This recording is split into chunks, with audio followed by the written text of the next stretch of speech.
Dear students, welcome to TED Talks. Third module model questions and solutions ആണ്. പെട്ടെന്ന് പറഞ്ഞു പോവാം. Part A. Question ഇതാണ്. Suppose function f1 calls function f2 within a C program. Does the order of the function definitions make any difference? And explain. Yes, order of function വളരെ important ആണ്. The order of function definition can make difference if function prototypes or declarations are not used. ആ ഒരു programme നോക്കി, രണ്ട് functions ഉണ്ട്, f1 and f2. f1ന് ശേഷമാണ് f2 define ചെയ്തിരിക്കുന്നത്. ഇനി ഫംഗ്ഷൻ കോൾ ചെയ്യുന്ന നോക്കി, ആദ്യം എക്സിക്യൂട്ട് ആകുക മെയിൻ ഫംഗ്ഷൻ ആണ്. മെയിൻ ഫംഗ്ഷൻ അവിടെ നിന്ന് ഫംഗ്ഷൻ f1 കോൾ ചെയ്തിരിക്കുകയാണ്. ഫംഗ്ഷൻ f1ലോട്ട് ജമ്പ് ചെയ്യും. പിന്നീട് f1 എന്താ ചെയ്യുന്നത്? ഫംഗ്ഷൻ f1നകത്ത് മറ്റൊരു ഫംഗ്ഷൻ f2 കോൾ ചെയ്തിരിക്കുകയാണ്. പക്ഷെ അവിടെ ഒരു എറർ ഉണ്ട്. Compiler doesn't know what f2 is. Function f2 എന്താണെന്നുള്ളത് കമ്പൈലറിന് അറിയില്ല. കാര്യം സി പ്രോഗ്രാം കമ്പൈൽ ചെയ്യുന്നത് ടോപ്പ് ഡൗൺ അപ്രോച്ച് വെച്ചിട്ടാണ്, മുകളിൽ നിന്ന് താഴോട്ടാണ്. Function f1 will look for f2. മുകളിലോട്ടായിരിക്കും അത് സെർച്ച് ചെയ്യുക. അപ്പോൾ ഇത് വെച്ച് നോക്കുമ്പോൾ f2 ഡിഫൈൻ ചെയ്തിരിക്കുന്നത് f1ന് ശേഷമാണ്. സോ ഓർഡർ വളരെ ഇമ്പോർട്ടൻ്റ് ആണ്. അതുകൊണ്ട് തന്നെ ഇവിടെ ഒരു എറർ ഉണ്ട്. ഫംഗ്ഷൻ f1ന് മുകളിലാണ് ഡിഫൈൻ ചെയ്തിരിക്കുന്നതെന്നുണ്ടെങ്കിൽ കുഴപ്പമില്ല. ടോപ്പ് ഡൗൺ അപ്രോച്ചാണ് സി പ്രോഗ്രാം കമ്പൈൽ ചെയ്യുമ്പോൾ ഫോളോ ചെയ്യുന്നത്. കമ്പൈലർ ടു കമ്പൈലർ ചെറിയ ഡിഫറൻസ് വരുന്നുണ്ട്. ബട്ട് ജനറലായിട്ട് പറയുമ്പോൾ ഓർഡർ ഇമ്പോർട്ടൻ്റ് ആണ്. The order of function definition can make difference. Next question. Identify the storage class in the below code. ഇവിടെ ഒരു വേരിയബിൾ തന്നിട്ടുണ്ട്. ഡിഫറെൻറ്റ് ടൈപ്സ് ഓഫ് വേരിയബിൾസ് നമ്മൾ പഠിച്ചിട്ടുണ്ട്. സ്റ്റോറേജ് ക്ലാസ് പഠിച്ചു. ഇതിൽ ഈ ഒരു വേരിയബിൾ ഡിക്ലെയർ ചെയ്തിരിക്കുന്നത് മെയിൻ ഫംഗ്ഷന് പുറത്താണ്. മെയിൻ ഫംഗ്ഷൻ തുടങ്ങുന്നതിന് മുമ്പായിട്ട് തന്നെ ഒരു വേരിയബിൾ ഡിക്ലെയർ ചെയ്തു. അങ്ങനെ ഡിക്ലെയർ ചെയ്യുന്ന വേരിയബിളാണ് global variables. Here integer variable a, it is declared outside of main function and it is a global variable. Global variable by default storage class എന്താണ്? External or external. Then next question. ഇനി part B questions ആണ്. ഒരു application ലെവലിലുള്ള question തന്നെയാണ്. Develop a function that takes two dates as input and compares them. The function should return 1 if date 1 is earlier than date 2, return 0 if date 1 is later than date 2. Write code to display whether date 1 is earlier, later, or the same as date 2 based on the function's result. Two dates accept ചെയ്യണം, date 1 and date 2. ഒരു date എന്ന് പറയുമ്പോൾ there will be day, then month and year. ഇത്രയും കാര്യങ്ങൾ accept ചെയ്യണം. അതിന് വേണ്ടിയിട്ട് ഒരു സ്ട്രക്ചർ ക്രിയേറ്റ് ചെയ്യാം. കണ്ടോ, ഒരു സ്ട്രക്ചർ നെയിം ഡേറ്റ് അവിടെ ക്രിയേറ്റ് ചെയ്തിട്ടുണ്ട്. 3 മെമ്പേഴ്സാണ് വരുന്നത്, day, month and year. Okay, ഇതേപോലുള്ള ക്വസ്റ്റ്യൻസ് വന്നു കഴിഞ്ഞാൽ നമുക്കൊരു സ്ട്രക്ചർ ക്രിയേറ്റ് ചെയ്യാം. അതാണ് ആദ്യമേ ചെയ്യാനുള്ളത്. ദെൻ ഡേറ്റ്സ് കമ്പയർ ചെയ്യണം. ഇപ്പോൾ 2 ഡേറ്റ്സ് ആണെന്നുണ്ടെങ്കിൽ ഈ സ്ട്രക്ചർ ഡേറ്റിന് 2 വേരിയബിൾസ് ക്രിയേറ്റ് ചെയ്താൽ മതി. ആ 2 വേരിയബിൾസിനും ഈ 3 നമ്പേഴ്സ് ഉണ്ടാകും, day, month and year. Structure variables create ചെയ്യും, ഡേറ്റ് 1 ആൻഡ് ഡേറ്റ് 2. ദെൻ അത് കമ്പയർ ചെയ്യാം. കമ്പയർ ചെയ്യാൻ വേണ്ടിയിട്ട് ഒരു ഫംഗ്ഷൻ ക്രിയേറ്റ് ചെയ്യാൻ പറഞ്ഞിട്ടുണ്ട്. ഞാൻ ഇവിടെ ഒരു ഫംഗ്ഷൻ ക്രിയേറ്റ് ചെയ്തിട്ടുണ്ട്. അതിൽ ഞാൻ ഡേറ്റ് കമ്പയർ ചെയ്യുന്നുണ്ട്, ഡേറ്റ് 1 ആൻഡ് ഡേറ്റ് 2 കമ്പയർ ചെയ്യുന്നു. അത് ഫോളോ ചെയ്യേണ്ട ഓർഡർ ഇതാണ്. ഇഫ്, എൽസ് സ്റ്റേറ്റ്മെൻറ്റ്സ് അവിടെ യൂസ് ചെയ്യുന്നുണ്ട്. ഫസ്റ്റ് ചെയ്യാനുള്ളത് ഇയർ ആണ്. ആദ്യം ചെക്ക് ചെയ്യാനുള്ളത്. ഇയർ ഡിഫറൻസ് ഉണ്ടോ? ഇയർ ഡിഫറൻസ് ഉണ്ടെങ്കിൽ അവിടെ വെച്ച് നമുക്ക് ഫൈൻഡ് ഔട്ട് ചെയ്യാൻ പറ്റും whether date 1 is earlier or later. Date 1 is earlier than date 2 or date 1 is later than date 2. Earlier ആണെന്നുണ്ടെങ്കിൽ റിട്ടേൺ 1, ഇവിടെ റിട്ടേൺ 1 കൊടുക്കുന്നു. Otherwise return 0. ഇയറിൽ മിസ്മാച്ച് ഉണ്ടെങ്കിൽ അത് വെച്ചിട്ട് നമുക്ക് ഏർലിയർ ആണോ ലേറ്റർ ആണോ എന്നുള്ളത് നമുക്ക് ഫൈൻഡ് ഔട്ട് ചെയ്യാം. ഇനി അടുത്ത കേസ് എന്താണ്? ഇയർ സെയിം ആണ്. അങ്ങനെയാണെന്നുണ്ടെങ്കിൽ മന്ത് ചെക്ക് ചെയ്യാം. കണ്ടോ, ഇഫ് എൽസ്, എൽസിനകത്ത് വീണ്ടും ഇഫ് എൽസ് ഇഫ് സ്റ്റേറ്റ്മെന്റ്. ഇനി മന്തും സെയിം ആണെന്നുണ്ടെങ്കിലോ, ഇയർ സെയിം, മന്ത് സെയിം, ഇങ്ങനെയാണെന്നുണ്ടെങ്കിലോ ഡേ ചെക്ക് ചെയ്യാം. ഡേക്ക് അനുസരിച്ച് you can return either 1 or return 0.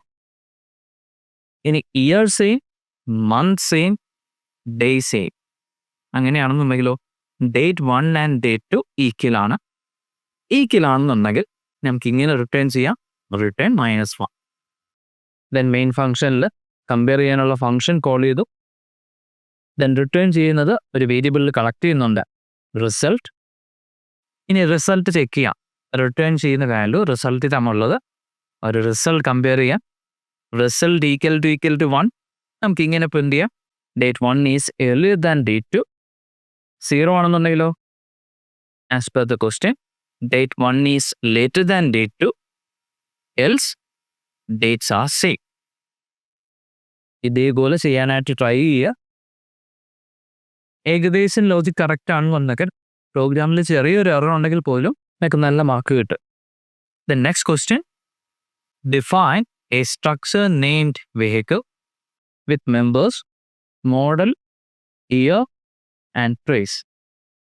Create an array of 10 vehicle structures and write a function to accept user input for each vehicle details and sort the array in descending order based on trace. അവിടെയും ഒരു structure create ചെയ്യാം. Structure name can be vehicle. ഇഷ്ടമുള്ള name കൊടുക്കാം. ഞാനിവിടെ vehicle എന്നാണ് കൊടുത്തിരിക്കുന്നത്. അവിടെ എത്ര മെമ്പേഴ്സ് വേണമെന്ന് പറഞ്ഞിട്ടുണ്ടോ? 3 മെമ്പേഴ്സ്. മോഡൽ വേണം, അതൊരു ക്യാരക്ടർ അറേ ആണ്. Then year integer and price float. അങ്ങനെ ഒരു സ്ട്രക്ചർ ക്രിയേറ്റ് ചെയ്തു. ദെൻ യൂസർ ഇൻപുട്ട് അക്സെപ്റ്റ് ചെയ്യണം. നമുക്ക് മോഡൽ അക്സെപ്റ്റ് ചെയ്യണം, ഇയർ അക്സെപ്റ്റ് ചെയ്യണം, പ്രൈസ് അക്സെപ്റ്റ് ചെയ്യണം. അതിന് വേണ്ടിയിട്ട് ഒരു ഫംഗ്ഷൻ ക്രിയേറ്റ് ചെയ്തു. 10 വെഹിക്കിൾ ഡീറ്റെയിൽസ് കളക്ട് ചെയ്യണ്ടേ, ഒരു ഫോർ ലൂപ്പ് കൊടുത്തു. 0 to less than n. n എന്ന് പറയുന്നത് 10 ആയിരിക്കും, സൈസ് 10. ദെൻ അത് സോർട്ട് ചെയ്യണം. സോർട്ട് ചെയ്യുന്നതിന് വേണ്ടിയിട്ട് മറ്റൊരു ഫംഗ്ഷൻ ക്രിയേറ്റ് ചെയ്തു. സോർട്ട് ചെയ്യുന്നത് പഠിച്ചിട്ടുണ്ട്. നെസ്റ്റഡ് ലൂപ്സ് യൂസ് ചെയ്ത് സോർട്ട് ചെയ്യാം. ഒരു ടെമ്പററി വേരിയബിൾ അവിടെ യൂസ് ചെയ്യുന്നുണ്ട്. ഇപ്പോൾ 2 ഫോർ ലൂപ്സ് അവിടെ വരുന്നുണ്ട്. നെസ്റ്റഡ് ലൂപ്സ്, ഒരു മെമ്പർ സെലക്ട് ചെയ്യുന്നു, ദെൻ അഡ്ജസ്റ്റന്റ് മെമ്പർ സെലക്ട് ചെയ്യുന്നു, അതിനാണ് നെസ്റ്റഡ് ലൂപ്പ്. ദെൻ കമ്പയർ ചെയ്യുന്നു. പ്രൈസ് കമ്പയർ ചെയ്തിട്ടാണ് അത് സോർട്ട് ചെയ്യുക. പ്രൈസിനനുസരിച്ച് ഡിസെൻഡിങ് ഓർഡറിൽ സോർട്ട് ചെയ്യാനാണ് പറഞ്ഞിരിക്കുന്നത്. അതിനനുസരിച്ച് ഇഫ് കണ്ടീഷൻ കൊടുത്തു, പ്രൈസ് ചെക്ക് ചെയ്യുന്നു, ഡിസെൻഡിങ് ഓർഡറിനെ സോർട്ട് ചെയ്യുന്നു. അതിനുശേഷം ഡിസ്പ്ലേ ചെയ്യാം. ഡിസ്പ്ലേ ചെയ്യാനായിട്ട് മറ്റൊരു ഫംഗ്ഷൻ കൂടി ക്രിയേറ്റ് ചെയ്തു. 1 by 1 ആയിട്ട് ഓരോ മെമ്പറും ഡിസ്പ്ലേ ചെയ്യണം. ഒരു ഫോർ ലൂപ്പ് റിപ്പീറ്റഡായിട്ട് പ്രിന്റ് ചെയ്യണ്ടേ.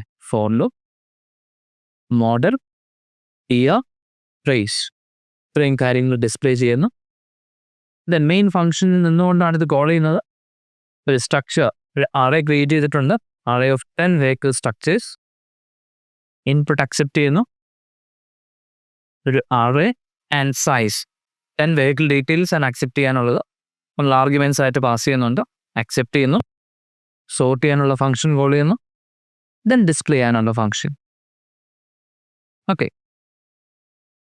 മറ്റൊരു question, define A structure that describe A hotel with the following numbers, name, address, grade, average room charge and number of rooms.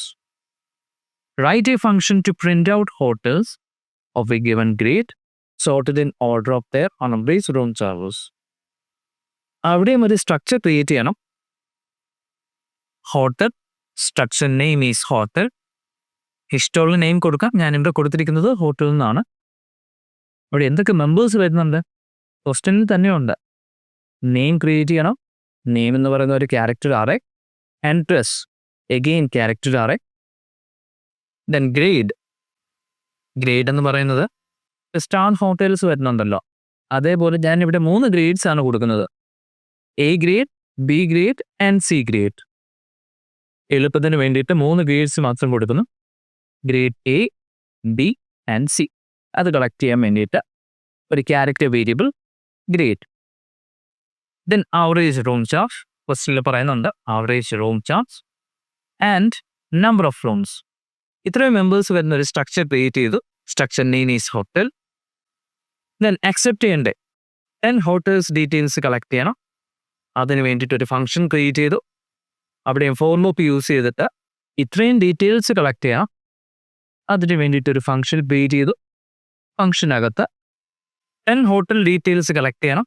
ഇപ്പോൾ കോൾ ലൂപ്പ് കൊടുത്തു. 1 by 1 ആയിട്ട് ഓരോ മെമ്പേഴ്സിൻ്റെ ഡീറ്റെയിൽസ് കളക്ട് ചെയ്യാണ്. അതിനുശേഷം എന്താ ക്വസ്റ്റ്യനിൽ പറഞ്ഞിരിക്കുന്നത്, സോർട്ട് ചെയ്യണം.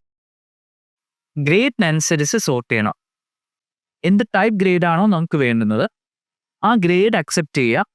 ഞാൻ ഗ്രേഡ് ബി ആണ് കൊടുക്കുന്നതെന്നുണ്ടെങ്കിൽ ഗ്രേഡ് ബി അനുസരിച്ചുള്ള ഹോട്ടൽസ് മാത്രം സോർട്ട് ചെയ്യുക. അതിനുശേഷം ഡിസ്പ്ലേ ചെയ്യേണ്ടി വരും. ഡിസ്പ്ലേ ചെയ്യാനുമായിട്ട് ഒരു ഫംഗ്ഷൻ കൂടി ക്രിയേറ്റ് ചെയ്തു. ആ ഫംഗ്ഷനകത്ത് ഫോർ ലൂപ്പ് യൂസ് ചെയ്യുന്നുണ്ട്. 10 ഹോട്ടൽ ഡീറ്റെയിൽസ് ഉണ്ടല്ലോ, ഓരോ ഹോട്ടലിൻ്റെയും ഡീറ്റെയിൽസ് എടുക്കുന്നു. എനിക്ക് വേണ്ടുന്ന ടാർഗറ്റ് എന്താണോ ആ ഒരു ടാർഗറ്റ് ഗ്രേഡ് എന്താണോ അത് കമ്പയർ ചെയ്യുന്നു. ഞാനിപ്പോൾ ഉദ്ദേശിക്കുന്നത് എ ഗ്രേഡിലുള്ള ഹോട്ടൽസ് മാത്രം സെലക്ട് ചെയ്യാനാണ്. അപ്പോൾ എൻ്റെ ടാർഗറ്റ് ഗ്രേഡ് ഈസ് 8. ആ ഒരു പർട്ടിക്കുലർ ഹോട്ടലിൻ്റെ ഗ്രേഡ് എ ആണെന്നുണ്ടെങ്കിൽ ആ കണ്ടീഷൻ കൊടുത്തിരിക്കുന്നുണ്ടോ, if grade equal to target grade ആ ഒരു ഹോട്ടൽ ഡീറ്റെയിൽസ് കളക്ട് ചെയ്യുന്നു. ഫിൽറ്റേർഡ് എന്ന് പറയുന്ന അറയിലാണ് ആ ഒരു ഡീറ്റെയിൽസ് എല്ലാം സ്റ്റോർ ചെയ്യുന്നത്. ആ ഒരു ഗ്രേഡിൽ വരുന്ന ഹോട്ടൽസ് മാത്രം സെലക്ട് ചെയ്യുന്നു. അതിനുശേഷം ക്വസ്റ്റ്യനിൽ പറയുന്നത് എന്താണ്, ക്വസ്റ്റ്യൻ നോക്കുക, ഗ്രേഡിനനുസരിച്ച് ഹോട്ടൽ സെലക്ട് ചെയ്യുക. After that you need to sort it in order of their average room charge. Room charge എത്രയാണോ നമുക്ക് വേണ്ടുന്നത്, ഒരു ആവറേജ് റൂം ചാർജ് നമുക്ക് സെലക്ട് ചെയ്യണം. അതിനനുസരിച്ച് നമ്മളിപ്പോൾ സെലക്ട് ചെയ്ത ഫിൽറ്റർ ചെയ്ത ഹോട്ടൽസ് ഉണ്ടല്ലോ അതിനെ അസെൻഡിങ് ഓർഡറിൽ പ്രിന്റ് ചെയ്യണം. അപ്പം അസെൻഡിങ് ഓർഡറിൽ അത് സോർട്ട് ചെയ്യണ്ടേ. സോർട്ട് ചെയ്യുന്നതിന് വേണ്ടിയിട്ട് നമുക്കറിയാം നെസ്റ്റഡ് ലൂപ്പ് യൂസ് ചെയ്യുന്നുണ്ട്. നെസ്റ്റഡ് ഫോർ ലൂപ്പിനകത്ത് കണ്ടീഷൻ കൊടുക്കുന്ന അസെൻഡിങ് ഓർഡറിൽ സോർട്ട് ചെയ്യാനാണ്. ടെമ്പററി വേരിയബിൾ യൂസ് ചെയ്തിട്ട് സോർട്ട് ചെയ്യുന്നു. എൻ്റെ ലോജിക്ക് ഒന്നുകൂടി പറയാം. ആദ്യമേ തന്നെ 10 ഹോട്ടൽസ് ആണെന്നുണ്ടെങ്കിൽ 10 ഹോട്ടൽസിൻ്റെ ഡീറ്റെയിൽസ് കളക്ട് ചെയ്യുന്നു. ആ ഡീറ്റെയിൽസിൽ എ ഗ്രേഡിലുള്ള ഹോട്ടൽസ് വരാം, ബി ഗ്രേഡിലുള്ള ഹോട്ടൽസ് വരാം, സി ഗ്രേഡിലുള്ള ഹോട്ടൽസ് വരാം. അതിൽ തന്നെ റൂം ചാർജ് ഡിഫറെൻ്റ് വരാം. ആവറേജ് റൂം ചാർജ് നമ്മൾ സെലക്ട് ചെയ്യുന്നുണ്ടല്ലോ, ഡിഫറെൻ്റ് ആവറേജ് റൂം ചാർജ് ആയിരിക്കും ഓരോ ഹോട്ടലിനും വരിക. നമ്പർ ഓഫ് റൂംസും ഡിഫറെൻ്റ് ആണ്. ഡീറ്റെയിൽസ് എല്ലാം കളക്ട് ചെയ്തതിന് ശേഷം എൻ്റെ ടാർഗറ്റ് ഗ്രേഡ് എ ആണെന്നുണ്ടെങ്കിൽ ഈ 10 ഹോട്ടൽസിൽ നിന്ന് ഗ്രേഡ് എ ഉള്ള ഹോട്ടൽസ് മാത്രം ഫിൽറ്റർ ചെയ്യുക. അതാണ് ആദ്യം ചെയ്യുക. അതിന് വേണ്ടിയിട്ട് ഒരു ഫോർ ലൂപ്പ് യൂസ് ചെയ്തു. 10 ഹോട്ടൽസ് 1 by 1 ആയിട്ട് സെലക്ട് ചെയ്യുന്നു. നമ്മുടെ ടാർഗറ്റ് ഗ്രേഡ് എ ആണെന്നുണ്ടെങ്കിൽ എ ആണോ എന്ന് ചെക്ക് ചെയ്യുക. എ ആണെങ്കിൽ ഫിൽറ്റേർഡ് എന്ന് പറയുന്ന അറയിൽ അത് സേവ് ചെയ്തു. അതിനുശേഷം ഇനി സോർട്ട് ചെയ്യണം. സോർട്ട് ചെയ്യുന്നത് എന്ത് ബേസിലാണ്, ആവറേജ് റൂം ചാർജിൻ്റെ ബേസിൽ അസെൻഡിങ് ഓർഡറിൽ സോർട്ട് ചെയ്യുക. ഇപ്പോൾ സോർട്ട് ചെയ്തിട്ടുണ്ട്. സോർട്ട് ചെയ്ത് ഫിൽറ്റേർഡ് എന്ന് പറയുന്ന അറയിൽ തന്നെയാണ് സേവ് ചെയ്തിരിക്കുന്നത്. ദെൻ ഇനി ഡിസ്പ്ലേ ചെയ്യണം. ഡിസ്പ്ലേ ചെയ്യാനായിട്ട് വീണ്ടും ഫോർ ലൂപ്പ് 1 by 1 ആയിട്ട് ഫിൽറ്റേർഡ് അറ പ്രിന്റ് ചെയ്യാണ്. ആ ഒരു സ്ട്രക്ചർഡ് അറയിൽ നെയിമുണ്ട്, അഡ്രസ് ഉണ്ട്, ഗ്രേഡ് ഉണ്ട്. 1 by 1 ആയിട്ട് പ്രിന്റ് ചെയ്യുന്നു. സോർട്ട് ചെയ്ത ഡീറ്റെയിൽസ് ആണ് പ്രിന്റ് ചെയ്യുക. ഇനി നോക്കി, മെയിൻ ഫംഗ്ഷനിൽ നിന്നുകൊണ്ട് യൂസർ ഡിഫൈൻഡ് ഫങ്ഷൻസ് ഇൻപുട്ട് കൊടുക്കുന്ന ഫംഗ്ഷൻ കോൾ ചെയ്തു. Accept hotel details, target grade collect ചെയ്യുന്നു. എനിക്ക് എ ആണോ വി ആണോ സി ആണോ വേണ്ടുന്നത് ആ ഒരു സെർച്ച് ഗ്രേഡ് കൊടുക്കുന്നു. അതിനുശേഷം ഫിൽറ്റർ ചെയ്ത് സോർട്ട് ചെയ്ത് അത് പ്രിന്റ് ചെയ്യാനുള്ള ഫംഗ്ഷൻ കോൾ ചെയ്തിരിക്കുകയാണ്. കണ്ടോ, 2 ഫങ്ഷൻസ് അവിടെ വരുന്നുണ്ട്. അക്സെപ്റ്റ് ചെയ്യാനുള്ള function accept hotel data. Then filter ചെയ്യുന്നതിന് മുമ്പായിട്ട് എനിക്ക് ടാർഗറ്റ് ഗ്രേഡ് ഉണ്ട്, അത് കളക്ട് ചെയ്തിട്ടാണ് ഫിൽറ്റർ ചെയ്ത് സോർട്ട് ചെയ്ത് പ്രിന്റ് ചെയ്യാനുള്ള ഫംഗ്ഷൻ കോൾ ചെയ്തിരിക്കുന്നത്. ഓക്കെ, ഞങ്ങൾക്ക് ഇച്ചിരി ടൈം എടുത്തിട്ടായാലും ഇതിൻ്റെ ലോജിക് കറക്റ്റായിട്ട് മനസ്സിലാക്കുക. ആ തന്നിരിക്കുന്ന നോട്ട്സ് ഒന്നുകൂടി സ്റ്റഡി ചെയ്യുക. ആ ലോജിക്കാണ് നിങ്ങൾക്ക് കറക്റ്റ് വേണ്ടുന്നത്. The next question. Write a function to print out hotels with an average room charge less than a specified value in the above problem. നേരത്തെ പറഞ്ഞ പ്രോബ്ലത്തിൽ ഒരു ഫംഗ്ഷൻ കൂടി ആഡ് ചെയ്യാനാണ് പറഞ്ഞിരിക്കുന്നത്. Function to print out hotels with an average room charge less than a specified value. ആ ഒരു function കൂടി add ചെയ്തിട്ടുണ്ട്. Function to print hotels with average room charge less than a specified value.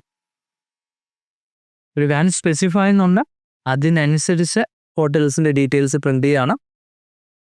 അവിടെയും ഒരു for loop use ചെയ്തു. നമ്മളൊരു maximum charge കൊടുക്കുന്നുണ്ട്. അതിന് താഴെ വരുന്ന ഹോട്ടൽസ് മാത്രം പ്രിന്റ് ചെയ്യാൻ വേണ്ടിയിട്ടാണ് ഈ ഒരു ഫംഗ്ഷൻ യൂസ് ചെയ്തിരിക്കുന്നത്. ഓരോ ഹോട്ടൽ ഡീറ്റെയിൽസ് കളക്ട് ചെയ്യുന്നു using for loop. Then condition okay. നിങ്ങൾ ഇൻപുട്ടായിട്ട് കൊടുത്ത ആവറേജ് റൂം ചാർജ്, ഓരോ ഹോട്ടലിനും ആവറേജ് റൂം ചാർജ് ഉണ്ടല്ലോ. If it is less than our target charge, maximum charge, അങ്ങനെയാണെന്നുണ്ടെങ്കിൽ അത് മാത്രം പ്രിന്റ് ചെയ്യുന്നു. എത്ര ഹോട്ടൽസ് വരുന്നുണ്ടോ അത് പ്രിന്റ് ചെയ്യുന്നു. ഇനി നമ്മൾ കൊടുത്ത മാക്സിമം ചാർജ് അതിനെക്കാട്ടി ലെസ് വരുന്ന ഹോട്ടൽസ് ഒന്നും വരുന്നില്ല എന്നുണ്ടെങ്കിൽ ഇങ്ങനെ പ്രിന്റ് ചെയ്യുന്നു. No hotels found with average room charge less than you have provided. ആ ഒരു ഫംഗ്ഷൻ കൂടി ആഡ് ചെയ്യൂ. നേരത്തെ ഉള്ള പ്രോഗ്രാം തന്നെയാണ്, ഒരു ഫംഗ്ഷൻ കൂടി ആഡ് ചെയ്തതന്നേ ഉള്ളൂ.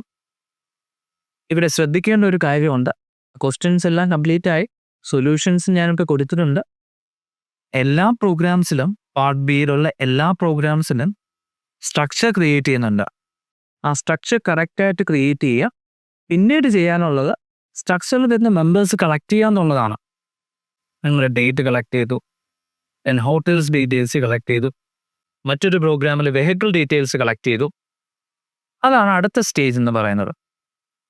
ഇത് നിങ്ങൾക്ക് കറക്റ്റായിട്ട് ചെയ്യാൻ പറ്റുന്ന ഒരു കാര്യമാണ്. അതിനനുസരിച്ച് ഒരു സ്ട്രക്ചർ ക്രിയേറ്റ് ചെയ്യുക, ദെൻ ഇൻഫർമേഷൻ കണക്ട് ചെയ്യുക. അതൊരു ഫംഗ്ഷനായിട്ട് ചെയ്താൽ മതി. അതിനുശേഷം എന്താണോ ചെയ്യാൻ പറഞ്ഞിരിക്കുന്നത്, സോർട്ട് ചെയ്യാനാണെന്നുണ്ടെങ്കിൽ ഇതുപോലെ സോർട്ട് ചെയ്യുക. ക്വസ്റ്റ്യൻ അനുസരിച്ച് പ്രോഗ്രാം കറക്റ്റായിട്ട് എഴുതുക. പാനിക് ആകരുത്. ലോജിക് ഉണ്ടെങ്കിൽ നിങ്ങൾക്ക് കറക്റ്റായിട്ട് പ്രോഗ്രാം എഴുതാം. ഒരു പ്രോപ്പർ ഫോർമാറ്റിൽ പ്രസൻറ്റ് ചെയ്യുക. പ്രസൻറ്റേഷൻ സ്കിൽ അത് വളരെ ഇമ്പോർട്ടൻ്റ് ആണ്. നമ്മൾ കറക്റ്റായിട്ട് എഴുതുക, നിങ്ങൾക്ക് മാർക്ക് കിട്ടും. ഓക്കെ.